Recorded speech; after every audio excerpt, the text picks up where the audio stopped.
Ramai orang yang mempunyai tanggapan bahawa penyakit ini berlaku secara tiba-tiba. Semalam mereka sihat dan mungkin besok mereka didiagnos mendapat penyakit seperti diabetes ke, darah tinggi ke ataupun kanser. Sebenarnya tanggapan ini tidak tepat. Penyakit tidak berlaku dengan serta-merta ataupun secara tiba-tiba.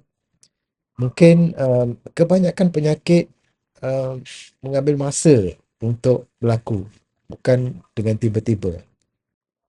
Hakikatnya, kebanyakan penyakit kronik berkembang secara perlahan-lahan selama bertahun-tahun. Okay, mungkin berpuluh tahun. Okay. Jauh sebelum gejala muncul, perubahan biologi sudah mula berlaku di dalam badan. Dia dah start lama dah. Sikit. Perubahan ini biasanya senyap dan tidak disedari. Kita tak sedar pun. Dia berlaku sedikit demi sedikit. Apabila gejala akhirnya muncul, proses penyakit itu sudah pun berkembang mungkin selama 10, 20 ataupun 30 tahun yang lalu. Kita baru nampak, baru sedar, baru didiagnose mungkin sehari dua. Jadi itulah yang sebenarnya berlaku. Fasa awal ini sering dipanggil fasa senyap penyakit itu. Okay? Fasa senyap ni maknanya fasa yang kita tak sedar. Dalam tempoh ini, sel telah pun mula mengalami kerosakan kecil. Okay? Metabolisme menjadi kurang cekap, keradangan meningkat secara perlahan-lahan, sisa metabolik mula terkumpul di dalam sel.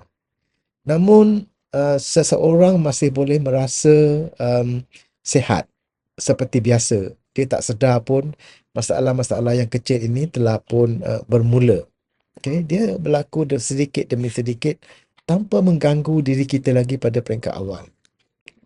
Di manakah penyakit ini bermula? Kebanyakan penyakit kronik sebenarnya bermula pada tahap yang lebih asas. Okay? Pada tahap yang lebih asas. Ia bermula di dalam sel. Okay? Di dalam sel itu sendiri. Apabila sistem pembaikan sel menjadi kurang berkesan, komponen yang rosak mula terkumpul. Bila kita tak boleh repair, maka kerosakan tu akan menjadi lebih banyak, lebih besar, dan lama kelamaan keadaan ini boleh menjejaskan tisu dan juga organ. Barulah kita nampak, oh jantung kita rosak, oh kidney ataupun ginjal kita rosak, hati kita rosak. Sebenarnya semua ini bermula dalam sel. Penting.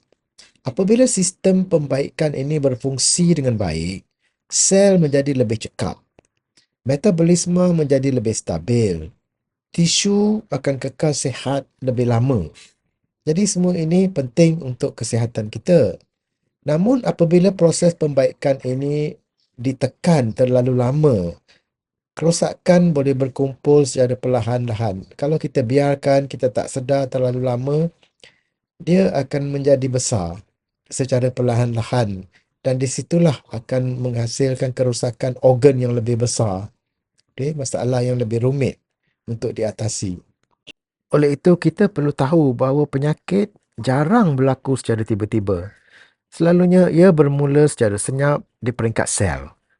Memahami dan menyokong sistem pembaikan semula jadi badan adalah satu kunci kepada kesihatan jangka panjang.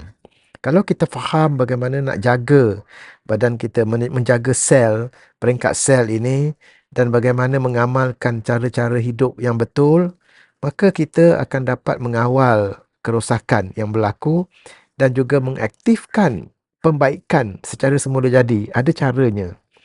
Kerana perjalanan kepada penyakit selalunya bermula secara senyap-senyap.